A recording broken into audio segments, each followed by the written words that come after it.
ತುಂಬಾನೇ ಟೇಸ್ಟಿಯಾಗಿ ಒಂದು ಕೈಮಾ ಹೊಡಿದಿರಾ ಸಿಂಪಲ್ ಆಗಿ ಕೈಮಾ ಉಂಡೆ ಸಾರನ್ನ ಹೇಗೆ ಮಾಡೋದು ಅಂತ ನೋಡೋಣ.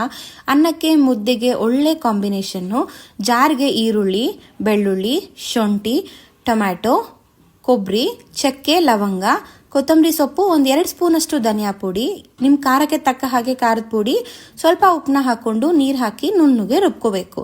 ನಂತರ ಕಡಲೆಪಪ್ಪನ 1/4 ಕಪ್ಪು ಪುಡಿ ಮಾಡಿಟ್ಕೊಂಡು ಮಾಡಿರೋ ಮಸಾಲೆಯಲ್ಲಿ ಒಂದು ಸ್ವಲ್ಪ ಮಸಾಲೆ, ಅರ್ಧ ಕೆಜಿಯಷ್ಟು ಕೈಮಾ ತೊಳೆದಿಟ್ಕೊಂಡಿರೋದನ್ನು ಹಾಕಿ, ನಾವು ಕಡಲೆಪಪ್ಪು ಪುಡಿ ಏನು ಮಾಡಿದ್ದೀವಿ ಅದನ್ನು ಹಾಕಿ ಒಂದು ರೌಂಡ್ ಮಿಕ್ಸಿಲಿ ಹಾಕ್ಕೊಂಡು, ನಿಮಗೆ ಯಾವ ಸೈಜ್ಗೆ ಉಂಟೆ ಬೇಕಲ್ವಾ ಆ ಸೈಜ್ಗೆ ಈ ರೀತಿಯಾಗಿ ಎಲ್ಲ ಉಂಟೆನೂ ರೆಡಿ ಮಾಡಿಟ್ಕೊಂಡು, ಸಾರು ಮಾಡೋದಕ್ಕೆ ಒಂದು ಸ್ವಲ್ಪ ಎಣ್ಣೆ, ಈರುಳ್ಳಿನ ಹಾಕಿ, ಈರುಳ್ಳಿ ಫ್ರೈ ಆಗ್ತಿದೆ ಅಂದಾಗ ಮಿಕ್ಕಿರೋ ಮಸಾಲೆ ಏನಿದೆಯಲ್ಲ ಅದನ್ನು ಹಾಕಿ, ಎಣ್ಣೆ ಬಿಡೋರ್ಗೂ ಫ್ರೈ ಆದಮೇಲೆ ನಿಮ್ಮ ಕನ್ಸಿಸ್ಟೆನ್ಸಿಗೆ ಬೇಕಾದಷ್ಟು ನೀರನ್ನ ಹಾಕಿ, ನೀರು ಚೆನ್ನಾಗಿ ಕುದಿಯೋವಾಗ ಮಾಡಿಟ್ಟಿರುವಂಥ ಉಂಡೆಗಳನ್ನ ಹಾಕಿ ಒಂದು 20 ನಿಮಿಷ ಕುದಿಸ್ಕೊಂಡ್ರೆ ತುಂಬಾನೇ ಟೇಸ್ಟಿ ಆಗಿರುವಂಥ ಕೈಮಾ ಉಂಡೆ ಸಾರು ರೆಡಿ.